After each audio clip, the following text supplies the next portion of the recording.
Hello student, welcome back to my channel Samrat academy. Student, मेरा नाम है आकाश। मेरे प्यारे बच्चे, जितने बच्चे 2024 बोर्ड एग्जाम देने वाले हैं उनके लिए वीडियो बहुत ही ज़्यादा इंपॉर्टेंट है।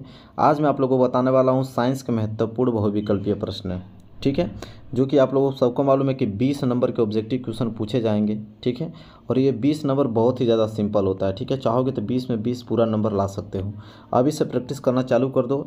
आज मैं आप लोगों को इंपॉर्टेंट क्वेश्चन ऑब्जेक्टिव बताने वाला हूं जो कि एग्जाम में आएंगे। इसको आपको किसी कीमत पे तैयार करना है, ठीक है। तो वीडियो को लाइक कर दो, चैनल पर न तो चैनल को सब्सक्राइब कर लो। चलो स्टार्ट करते हैं। देखो, पहला प्रश्न जो यहाँ पे पूछा है हमसे वो है कि 1 बिलियन नीले लिटमस को लाल कर देता है, इसका पीएच मान हो। कोई बिलियन है जो कि नीले लिटमस पेपर को क्या कर देता हो, लाल कर देता है, तो इसका पीएच मान होगा, ठीक है। बताओ इसका पीएच मान क्या होगा। Option A 6, option B 7, option C 8 और ऑप्शन डी यहाँ पे आपका 10, ठीक है। तो इसका राइट आंसर हो जाएगा मेरे प्यारे बच्चों 6। क्या हो जाएगा? 6 हो जाएगा। नीले लिटमस को क्या कर देता है, लाल कर देता है, तो उसका पीएच मान क्या होगा, 6 होगा। आगे अगर हम बात करते हैं दूसरा प्रश्न है, सभी प्रश्न को ध्यानपूर्वक अभी से नोट कर लो। धामन सोडा का रासायनिक नाम क्या होता है? धामन सोडा का रासायनिक नाम सोडियम क्लोराइड होता है कि सोडियम कार्बोनेट कि सोडियम बाइकार्बोनेट कि सोडियम हाइड्रोक्साइड होता है? चलिए बताइए, धामन सोडा का रासायनिक नाम क्या होता है? मेरे प्यारे बच्चों, ऑप्शन नंबर बी पे क्लिक करना। उसका नाम होता है सोडियम कार्बोनेट। अगर खाने वाला सोडा का नाम पूछ देता, ये धामन सोडा मतलब क्या होता है, कपड़ा धोने वाला सोडा, उसका रासायनिक नाम क्या होता है? उसका होता है सोडियम कार्बोनेट। अगर कपड़ा धोने वाला, अगर खाने वाला सोडा आ जाता जिसे हम बेकिंग सोडा कहते हैं, उसका अगर पूछ देता हो तो उसको बोलते हैं हम सोडियम बाइकार्बोनेट, ठीक है। तो बेकिंग सोडा जो कि हम खाने वाला सोडा होता है उसको हम सोडियम बाइकार्बोनेट कहते हैं। क्लियर हो गया? यहाँ तक दोनों प्रश्न याद कर लेना। आगे बात करते हैं तीसरा है, यहाँ पे भरना है आप लोगों को कि ठंडे तनु अम्ल से हाइड्रोजन गैस बनाता है। मतलब कौन इन चारों में से है जिसे अगर हम ठंडे तनु अम्ल मिला दें तो उसमें से हाइड्रोजन गैस निकलेगा? सिलिका, कापर, जिंक कि आपका कार्बन? बताइए क्या होगा राइट आंसर। तो मेरे प्यारे बच्चों, ऑप्शन नंबर सी पे क्लिक करना, क्योंकि जिंक जो है, अगर जिंक में अगर हम अम्ल मिला देते हैं तनु, ठीक है, तो उसमें से आपको क्या निकलने लगेगा, हाइड्रोजन गैस निकलने लगेगी। क्लियर हो गया? चलो तीसरा प्रश्न। चौथा प्रश्न देखो पूछा हमसे कि पीतल है, मतलब पीतल क्या होता है, धातु होता है कि अधातु होता है कि उपधातु होता है कि मिश्र धातु होता है? पीतल पूछ रहा है कि पीतल क्या होता है। तो सबको मालूम है कि पीतल क्या है, मिश्र धातु है, क्योंकि बहुत सारे धातुओं से मिलकर आप लोगों का पीतल बनता है। तो कैसी धातु है पीतल? मिश्र धातु है। चलो आगे बात कर लेते हैं। प्रश्न नंबर 5वां देखो क्या है कि परमाणु जो कार्बन की परमाणु संयोजकता कितनी होती है? कार्बन परमाणु की संयोजकता पूछ रहा है, 2, 3, 4 की यहाँ पे 5। तो भाई सबको मालूम है कि कार्बन की जो परमाणु जो संयोजकता होता है वो क्या होता है, 4 होता है, C4। मतलब कार्बन की संयोजकता 4 होती है। तो तीसरा ऑप्शन क्या हो जाएगा राइट आंसर। आगे अगर हम बात कर लेते हैं, अगला प्रश्न देखो क्या है। अगला प्रश्न है कि प्रकाश संश्लेषण क्रिया में ऑक्सीजन गैस निकलती है। प्रकाश संश्लेषण की जब क्रिया होती है तो ऑक्सीजन गैस निकलती है, ठीक है। किस रूप में निकलती है? तो कार्बन डाइऑक्साइड से निकलती है कि जल से कि वायु से निकलती है कि परावर्तित विघटन से निकलती है, ठीक है। बताइए राइट आंसर क्या होगा। सबको मालूम है कि किससे निकलती है, जल से निकलती है, ठीक है, जल से निकलती है।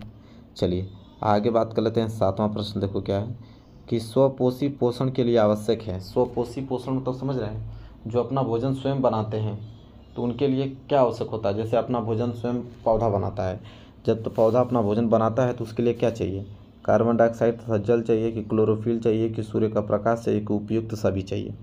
तो इतना तो सबको मालूम है कि जब पौधा अपना भोजन बनाता है तो सबकी आवश्यकता पड़ती है। मतलब कार्बन डाइऑक्साइड, जल तो चाहिए, क्लोरोफिल जो कि हरी पत्तियों मिलता है, और सूर्य के प्रकाश से अपना भोजन प्रकाश संश्लेषण करता है।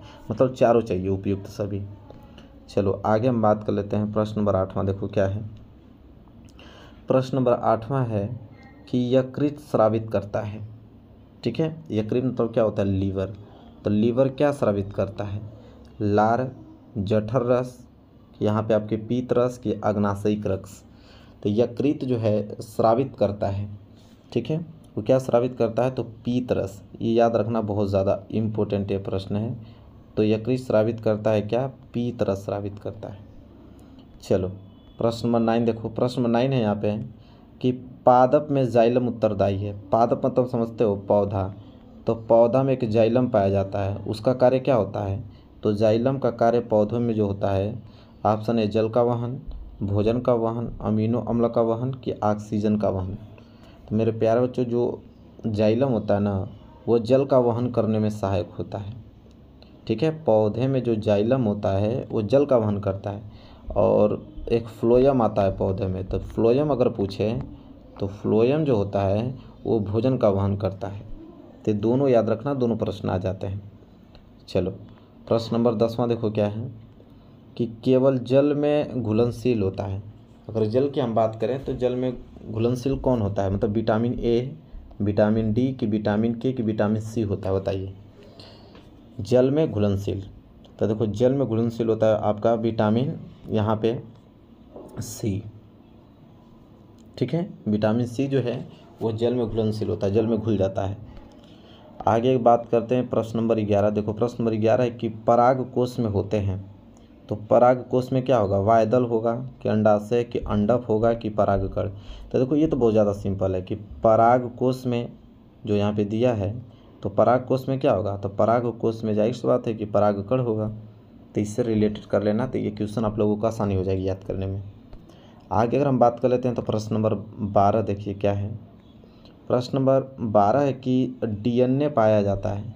डीएनए कहाँ पाया जाता है, तो कोशिका द्रव्य में पाया जाता है कि केंद्रक द्रव्य में कि केंद्रिका में पाया जाता है कि केंद्रक में पाया जाता है। रह के बाद डीएनए पूछ रहा है कि डीएनए पाया जाता है। ठीक है, तो डीएनए पाया जाता है मेरे प्यारे बच्चों कहाँ पे, केंद्रक में पाया जाता है। कहाँ पे, एकदम सेंटर में, केंद्रक में पाया जाता है। चलो आगे बात कर लेते हैं। प्रश्न 12 हो गया। 13वां प्रश्न जो है वो है कि मुकुलन पाया जाता है। मुकुलन, अभी डीएनए पाया जाता था कहाँ, केंद्रक में। अब हमसे प्रश्न पूछा है मुकुलन पाया जाता है, मतलब प्लेनेरिया में कि हाइड्रा में कि लेशमानिया में कि इनमें से सभी में पाया जाता है, बताइए। तो सबको मालूम होना चाहिए कि मुकुलन, याद रख लेना इंपॉर्टेंट है कि मुकुलन जो पाया जाता है ना वो हाइड्रा में पाया जाता है। कहाँ पे, हाइड्रा में। ये 13 क्वेश्चन था। 14 क्वेश्चन यहाँ पे है कि मेंडल के अनुसार, कह रहा है कि मेंडल के अनुसार मटर के शुद्ध लंबे पौधे का जीन प्रारूप कैसा होता है। दोनों कैपिटल टी होता है कि एक कैपिटल टी स्मॉल आर, कि दोनों स्मॉल टी कि एक स्मॉल टी कैपिटल आर। तो पूछ रहा है कि मेंडल के अनुसार जो मटर के शुद्ध लंबे पौधे हैं उनका जीन प्रारूप कैसा होता है। तो आप ऑप्शन नंबर ए पे क्लिक करना, क्योंकि दोनों ही क्या होते हैं, कैपिटल होते हैं, दोनों कैपिटल टी होते हैं। यहाँ तक क्लियर हुआ। आगे अगर हम बात कर लेते हैं प्रश्न नंबर 15 देखिए क्या है कि मानव में अगर गुणसूत्रों की संख्या अगर हम पूछें कि मानव में गुणसूत्रों की संख्या कितनी होती है, 42, 44 कि 46 कि यहाँ पे आपका 48। तो मानव गुणसूत्रों की जो संख्या होता है वो होता है आप लोगों का 46, मतलब कि 46 गुणसूत्र होते हैं मानव में। तो ये भी प्रश्न क्लियर हुआ। अगला नेक्स्ट प्रश्न देखिए। नेक्स्ट प्रश्न पूछा यहाँ पे कि समतल दर्पण की जो फोकस दूरी होती है शून्य होती है कि अनंत होती है कि 25 सेंटीमीटर कि -25 सेंटीमीटर। ठीक है, तो अगर हम बात करते हैं समतल दर्पण, जब भी आपको प्रश्न में समतल दर्पण दे दें यहाँ पे, तो समतल दर्पण जिसमें हम लोग अपना चेहरा देखते हैं, अगर उसकी फोकस दूरी की बात करें ना तो उसकी फोकस दूरी कितनी होती है, अनंत मानी जाती है।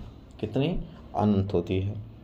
चलो आगे बात कर लेते हैं। प्रश्न नंबर 17 जो है कि समतल दर्पण से ही है, ये प्रश्न इंपॉर्टेंट है कि समतल दर्पण द्वारा जो निर्मित प्रतिबिंब का आवर्धन होता है।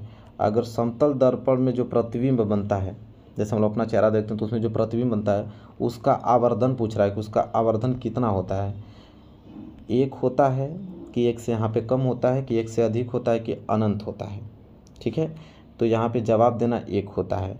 तो जब भी समतल दर्पण पूछे, दो प्रश्न बनाना, समतल दर्पण की जो फोकस दूरी होती है वो इन्फिनाइट होती है, अनंत।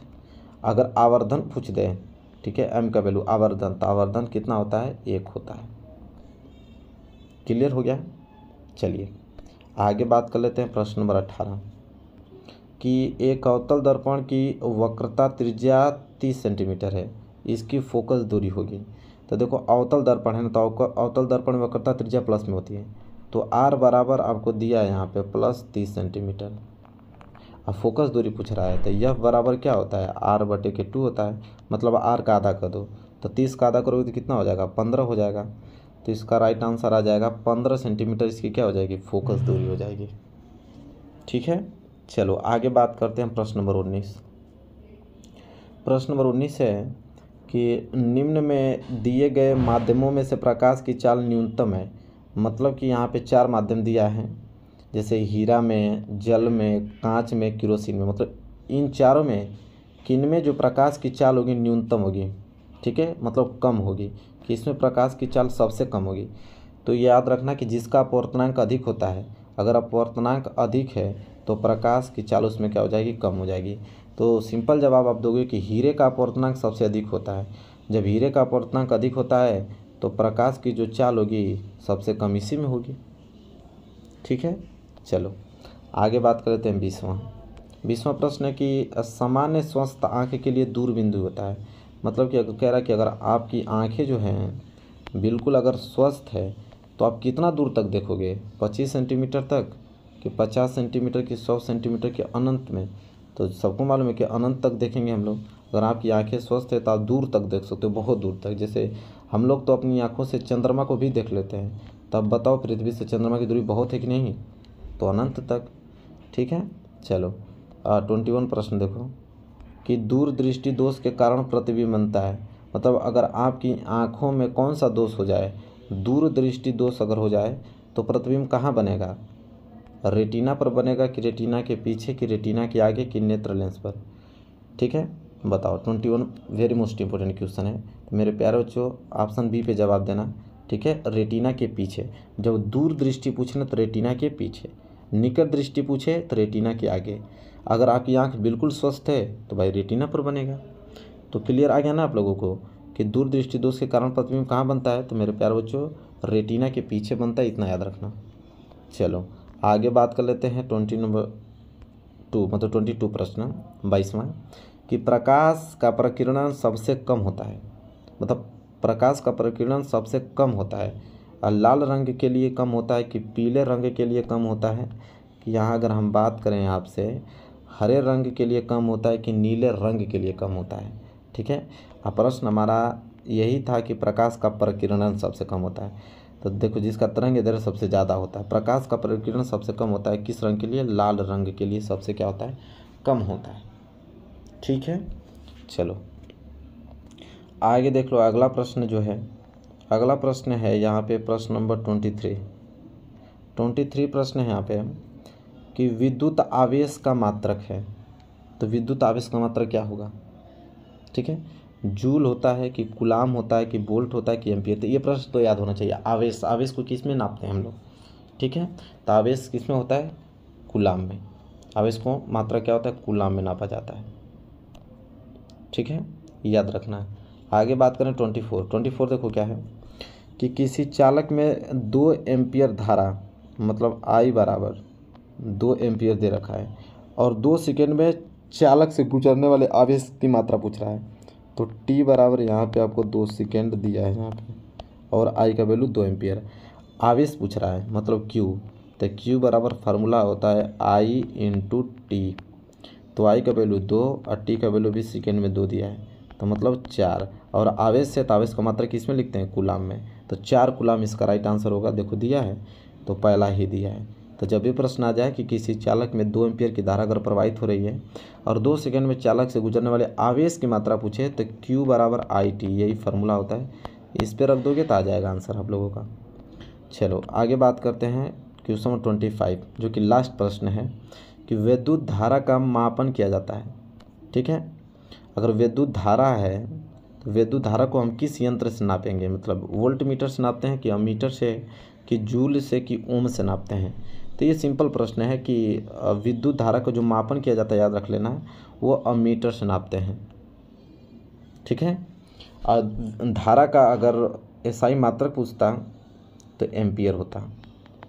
ठीक है, तो SI मात्रक एम्पियर होता है, और किस से नापते हैं तो अमीटर से नापते हैं। ये क्लियर बात है। तो आज की वीडियो में आप लोगों को 25 क्वेश्चन बताया जो कि सबसे ज़्यादा इंपॉर्टेंट ये प्रश्न है। इसको आप लोगों को एक दो बार देख के मतलब इसको पूरा कंफर्म कर लेना है इन प्रश्नों को।